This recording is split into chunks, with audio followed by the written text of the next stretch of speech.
Welcome to my channel. আমি সুতপা চলে এসেছি আবার তোমাদের সামনে। তারপর বলো, তোমরা কেমন আছো? নিশ্চয়ই ভালো আছো, আমিও ভালো আছি। তা চা দিয়ে শুরু করলাম তোমাদের সঙ্গে, মানে তোমাদের জন্য ভিডিও তোলা, বক বক করা। এই দেখো ক্যামেরাগুলো কেন নষ্ট হয়ে যায় জানো? এই জন্য যে দেখো চা ঢালছি আর চায়ের পুরো হাইটা গিয়ে লাগছে ক্যামেরাতে, দেখতে পাচ্ছ? আর ক্যামেরা ঘোলা ঘোলা হয়ে যায়। তা চা ঢেলে নিয়েছি, তার সাথে নিয়েছি টোস্ট বিস্কুট। কে কে ভালো আছে? কোন টোস্ট দিয়ে চা দিয়ে আমার ভীষণ ভালো লাগে। তারপর আর কি শুরু হয়ে গেল সকালবেলা থেকে যুদ্ধ করা। তা সকালবেলা তো অনেক কাজ টাজ করে স্নান টান করে তারপর তোমাদের সামনে এসেছি। এর আগে তোমাদের সামনে আসি না। তা টিফিন করবো বলে একটু ময়দা, তারপর একটু জল আর একটু সুজি দিয়ে ভিজিয়ে রেখে দিচ্ছি। সুজিটা অল্প পরিমাণে নিয়েছি, খুবই অল্প। ঢেকে রেখে দিয়ে এদিকে আমি কাটাকাটিগুলো করে নিয়েছি, এমনকি সুজিটা ভিজেও গেছে। এর মধ্যে দিয়ে দিলাম ধনেপাতা কুচি, পেঁয়াজ কুচি, লঙ্কা কুচি, তারপরে টমেটম, আর দিয়ে দেবো একটু পরিমাণ মতন লবণ। তারপরে এটাকে মেখে নেবো। আর একটু জল আর লাগবে, কেননা সুজিটা পুরো জল খেয়ে নিয়েছে জানো। তার জন্য একটু জল দিয়ে একটু ব্যাটারটা গাঢ় করে মেখে নেবো। সুজি দিয়ে করতাম, প্রায় দিনে ঝাল সুজি খাওয়া হয়, তার আজকে মনে হলো অল্প তেল দিয়ে গোলা রুটির মতন করি, তার জন্য নিয়ে নিয়েছি। এ দেখো, এটাতে দুটো গোলা রুটি খুব সুন্দর হয়ে যাবে। ব্যাটারটা তো হয়ে গেছে। এবার বসিয়ে দেবো একটা কড়াই গরম করে দিয়ে দেবো সামান্য একটু সাদা তেল। সর্ষের তেলও দিতে পারো, কোনো সমস্যা নেই। দিয়ে এর মধ্যে অল্প একটু ব্যাটার দিয়ে দেবো, দিয়ে চামচের সাহায্যে পুরো সুন্দর করে ছড়িয়ে দেবো, যাতে খুব সুন্দর ছড়িয়ে যায়। বুঝেছি, দেখো হাত দিয়ে দিলেও হতো, তাই মনে হলো চামচ দিয়ে দিই, তার জন্য চামচ দিয়ে এরকম টেনে টেনে দিচ্ছি। আর এটাতে সুজি আর ময়দা আছে, এটা খেলে পেটও ভরা থাকবে, এটা সবাই খেতে পারে বলো, বাচ্চা থেকে বুড়ো সবাই। একটু সস নিলে হয়, যারা সস পছন্দ করো না তারা এমনি নিলেও হবে।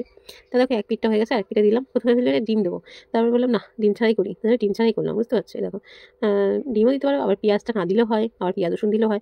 তা দেখো প্লেটে আমি আগে সস নিয়ে ফেলেছি, তার জন্য রাখার সময় ঢাকা পড়ে যাচ্ছিলো। আর টমেটোটা দেওয়াতে কি সুন্দর কালারফুল কালারফুল লাগে না, গাজর টমেটো দেওয়াতে। তা টিফিনটা খেয়ে নিয়ে চলে এলাম রান্না বসাতে। রান্না হওয়ার জন্য আর কি করলাম, পেঁপে ভাতে দিয়ে মাঝে মাঝে করা, মানে প্রত্যেক দিনই আমার ভাতে কিছু না কিছু থাকে, সে উচ্ছে হোক, পটল হোক, আলু হোক, যাই হোক। তো ভাত নামিয়ে নিয়েছি, আর সেই গোলা রুটি করেছিলাম সেই কড়াইতে আমরা বসিয়ে দিলাম। এ দেখো বসিয়ে দিয়ে আজকে করবো ফুলকপি আর আলু ভাজা। কে ভালোবাসো? ফুলকপি খেতে আমি ভীষণ ভালোবাসি। তোমাদের তো এর আগের দিন মাছ দিয়ে ফুলকপি করেছিলাম, তো অনেকটা বড় ছিল ফুলকপিটা, তার জন্য সবটা লাগেনি বলে আজকে আবার সেটা কিছুটা ছিল, সেটা ভাজা করছি।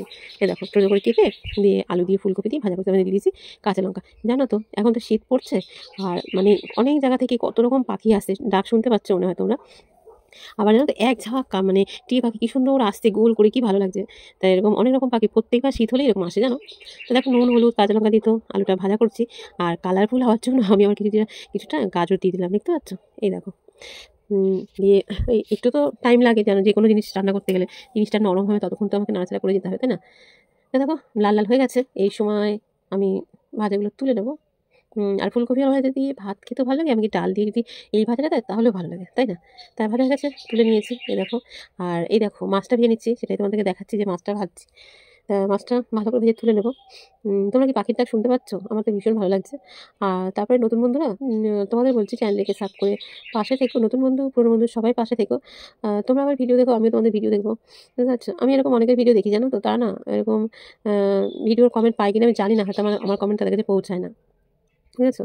তা মাছটা ভেজে তুলে নিলাম, তারপরে তেল দিয়ে দিলাম। তা কেউ যদি কমেন্ট না পাও তাহলে বলো, ঠিক আছে, যে কমেন্ট পাই, নাহলে বুঝতে পারবো না, বুঝেছো? তার মধ্যে দিলাম একটু তেল দিয়ে, মাছ ভাজা তেলে তো তরকারি রান্না করতে গেলে তার গন্ধটা খুবই ভালো লাগে, তাই না? মাছ ভাজার তেলের গন্ধ থাকে। শুকনো লঙ্কা, তেজপাতা আর সাদা জিরে দিয়ে দিলাম, তার মধ্যে দিয়ে দেবো আলু। আর আজকে রান্না করবো বরবটি দিয়ে। আর দুটো সিম ছিল, সিমটাও নিয়ে নিয়েছি জানো তো। দেখো দিয়ে আজকে লম্বা লম্বা করে আলু কেটেছি, এবার আলুগুলোকে একটু ভাজা করে নেবো, মানে ওই 50% হয়ে যাবে সেরকম ভাজা করবো। কেন বলো তো? বরবটিটা তো সিদ্ধ হতে টাইম লাগবে না, আলু তো সিদ্ধ হতে টাইম লাগবে, তাই না? তার জন্য আলুটা একটুখানি বেশি করে ভেজে নেবো। তো দেখো আলু তো অনেকটাই ভাজা হয়ে গেছে, এবার দিয়ে দেবো সেই দুটো সিম আর বরবটি, বেশি একটা দিইনি, তরকারির পরিমাণটা তো খুব কম, তার জন্য কমই দিয়েছি, বুঝেছো? দেখো এবার এগুলো ভালো করে একটু ভেজে নেবো, বরবটি আর সিমটা। আর আমি যে কোনো তরকারি রান্না করতে গেলে না, সে কুমড়ো হোক বেগুন হোক, আমার মনে হয় কি গোটা গোটা তরকারি সবজিগুলো থাকবে, আমার জন্য ভালো লাগে জানো। আর এদিকে মশলা রেডি করেছিলাম, দেখো টমেটো, আদা, জিরে, ধনে, হলুদ, লবণ, লঙ্কা গুঁড়ো সবগুলো দিয়ে দিলাম, আর এমনকি বাটি একটু জলও দিয়ে দিলাম, তাহলে কি হবে, কষাতে আমার সুবিধা হবে। আর তোমার মশলাটাও ধরে যাবে না, বুঝেছো? এই দেখো এবার ভালো করে একটু কষিয়ে নেবো। কালারটা মাঝে মাঝে এমন হচ্ছে, মানে ক্যাবিনের জন্য এরকম হচ্ছে না, কিন্তু কালারগুলো এমনি খুব সুন্দরই আছে। তো দেখো তরকারি তো মানে তেল বেরিয়ে আছে, মানে কষাতে কষাতে। আর যে কোনো রান্না করতে গেলে একটু তো টাইম লাগে, আর যত কষাবে তত তার টেস্ট গন্ধটাও ভালো হয়, এমনকি টেস্টও ভালো আসে, তাই না বলো? এই দেখো তো ভালো করে কষিয়ে নিলাম, এবার দিয়ে দেবো পরিমাণ মতন জল। দেখো জল ফুটে আবার প্রতিদিনের মতন হয়ে গেছে ঝোল। তারপরে দিয়ে দেবো ভেজে রাখা মাছগুলো, এবার ঝোলের মধ্যে দিয়ে দেবো, ঝোলের মধ্যে দিয়েও আবার ঝোলটাকে একটু ফোটাবো, তাহলে মানে মানে তরকারির মধ্যে যে নুন ঝাল মশলা আছে সেগুলো যেন মাছের মধ্যে ঢুকে যায়, আর মাছের মানে স্বাদটাই সুন্দর হয়ে যায়, তার জন্য। তো দেখো সবগুলো দিয়ে দিলাম, এবার ঝোলের মধ্যে ডুবিয়ে দিলাম, দিয়ে একটু ফুটিয়ে নেবো। আর শীতকালে তো তুমি অনেক রকম সবজি রান্না করতে পারবে। তার সাথে যদি থাকে ধনেপাতা, তাহলে আর কথাই হবে না, তাই না? তা দেখো অনেকক্ষণ ফুটে গেছে, তারপরে দেখো ধনেপাতা দিলাম আর এমনকি একটুখানি মাছ যেহেতু গরম মশলাগুলো দিয়ে দিলাম। এই দেখো, দেখতে পাচ্ছ? দিয়ে আরেকটু ফুটিয়ে নেবো। যেহেতু গরম মশলাটা দিয়েছি তার জন্য গরম মশলা যদি আমি কষানোর সময় দিই, আজকে একটু নামানোর সময় দিচ্ছি। বুঝতে পারছো? এই দেখো। আর ২-৪ টা আলু গেলে দিচ্ছি, সেটা তোমাদেরকে দেখাইনি। কারণ আলু গেলে দিলে না তরকারিটা একটু গাঢ় হয়ে যায়, তার জন্য। তা হয়ে গেছে, নামিয়ে নেবো। এই দেখো নামিয়ে নিয়েছি, ধোয়া উঠছে, কালারটা দেখো কেমন হয়েছে। খেতেও নিজের মুখেই বলছি খুব সুন্দর হয়েছিল গো। আর দেখো বরবটিগুলো সব ঝোলের মধ্যে পড়ে গেছে, কিন্তু সবগুলোই গোটা গোটা আছে। আর আমার এরকমই ভালো লাগে, জানো তো? তা আজকে রান্না হয়েছে দেখো মাছের তরকারি, ফুলকপি আলু ভাজা আর ভাত। আজকেও সিম্পল রান্না হয়েছে, দেখতে পাচ্ছ? দিয়ে রান্না করে খাওয়া দাওয়া করে তারপরে চলে এসেছি এখানে লেবু নিয়ে, বাতাবি লেবু, এটা মাখা করব তার জন্য। তাই কেটে নিচ্ছি দেখো লেবুটাকে। এইসব লেবুটা খেতে আমার ভীষণ ভালো লাগে, জানো তো? তাই কেটে নিচ্ছি। আর আমি তো কাটাটা সচরাচর দেখাই না, আলু টালু সব কেটে নিয়ে বসি, তার জন্য দেখাই না। তাই লেবুটা কাটছি, সেটা তোমাদেরকে দেখাচ্ছি যে লেবুটা কীভাবে কাটছি আমি, বুঝতে পারছো? এই দেখো লেবুটা কাটা যেমন তেমন, লেবুটাকে যখন ছাড়ানো হয়, ছাড়ানোটা সব থেকে বেশি ইয়ে, তাই না? তাই দেখো। আর অনেক লেবুগুলো হয় সাদা সাদা, অনেক লেবু হয় লাল লাল। যে কোনো লেবুটাই খেতে বেশ ভালো লাগে। আর একটু যদি নুন ঠুন দিয়ে ভালো করে মাখা হয় তো কোনো ব্যাপারই না, তাই না? তা আমি ওই জন্য একটু টেস্টটা বাড়ানোর জন্য ভালো করে কেটে নিচ্ছি। আর দেখো পিস পিস করে কেটে নিয়ে তাহলে আমার সুবিধা হবে ছাড়াতে, তার জন্য কেটে নিচ্ছি। আর সবাইকে বলবো, আমি সবার ভিডিও ফুল দেখি, এমনকি অ্যাডটাও দেখি। তাই তোমাদেরকে বলবো তোমরা লাইক করো, ভিডিওটা ফুল করো, এমনকি অ্যাড দেখো।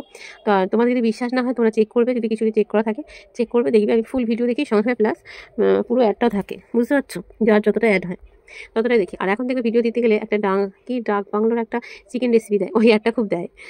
ভালো লাগে বেশ শুনতে, তাই না? তো দেখো সবগুলো এভাবে ছাড়িয়ে নিচ্ছি লেবু থেকে এগুলো। আর আমি এমনভাবে ছাড়াবো মানে কোনো খোসা লেগে থাকবে না, পুরো লেবুটাই নেব।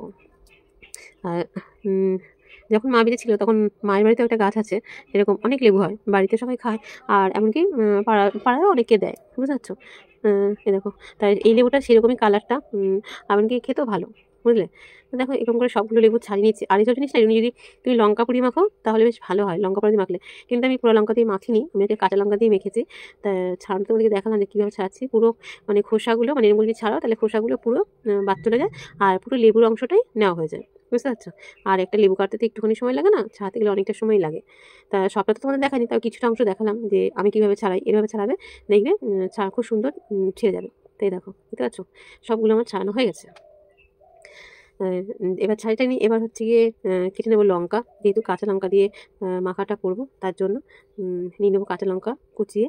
এই লাস্টে একটা রয়ে গেছে, সেটাও দেখাচ্ছি। আর সবগুলো দেখতে পাচ্ছি কি সুন্দর বেশ লাল লাল হয়ে গেছে, কোনো খোসা নেই, সব খোসাগুলো মানে একবারেই বেরিয়ে গেছে। তাই সেরকমই দেখো সব ছানো হয়ে গেছে। এবার হচ্ছে ঝাল ঝাল করে মাখা হবে, কাঁচা লঙ্কা দিয়ে বেশ ভালো করে, বেশি করে কাঁচা লঙ্কা কুচিয়ে তার মধ্যে লঙ্কার মধ্যে নুন দিয়ে দিতে হবে, দিয়ে লঙ্কাটাকে ভালো করে ডলে নিতে হবে, জানো তো? যেন লঙ্কার গা দিয়ে সব ঝালটা বেরিয়ে যায়, সেরকম করে পুরো হচ্ছে কি ডলে নিতে হবে। এই দেখো। আর তার সাথে থাকে যদি ধনেপাতা, আর দেখতে হবে না। টেস্টি টেস্টি ইয়ামি ইয়ামি খাবার। তা হয়ে গেছে, এবার পুরো লেবুটার মধ্যে সবগুলো এবার মেখে নেবো। এই দেখো, দেখতে পাচ্ছ? আর মাখা হয়ে গেলে তারপরে হচ্ছে গিয়ে এইসব জিনিস বেশ খাওয়া দাওয়ার পরেই খেতে বেশি ভালো লাগে। তাই এরকম একবার যদি কেউ মেখে সামনে দেয় তাহলে আর দেখতে হবে না, তাই না? আর কে কীরকম বাতাবি লেবু মাখা খেতে ভালোবাসো অবশ্যই কমেন্ট করে বলো। আর আমি যে মেখেছি আমার মাখাটা কেমন হয়েছে সেটাও বলো। আর কার কার জিভে জল আসছে সেটাও বলো। আমি তো খাওয়া হয়ে গেছে, পরে ভয়েস দিচ্ছি, তাও যেন আমার জিভে জল আসছে, জানো? তা হয়ে গেছে খাওয়া। তারপরে হচ্ছে কি দেখো আমার বটিটাটা ভেঙে গেছিলো, তা দুপুরে একটা বটিটাও নিয়েছে, সেটাও তোমাদেরকে শেয়ার করলাম। এরকম একটা বটিটাও আনতে বলেছিলাম, তাই এরকমই নিয়ে এসেছে। আমার বড় একটা আছে, সেটা ব্যবহার করা যায় না, আচার যায় না। তাই এই ছোটোটা নিয়েই করছিলাম, দিয়ে ছোটোটা ভেঙে গেছে, তার জন্য এটা নিয়ে এসেছে। কেমন হচ্ছে অবশ্যই বলো, ঠিক আছে? তারপরে সন্ধ্যেবেলা নিয়েছিলাম চা। তা আজকে ভিডিওটা এইটুকুনি। তাই আমার বকবক তোমাদের কেমন লাগলো জানি না, কী বললাম। ভালোবেসে সবাই পাশে থেকো, সবাই সুস্থ থেকো, ভালো থেকো। দেখাবো নতুন করে।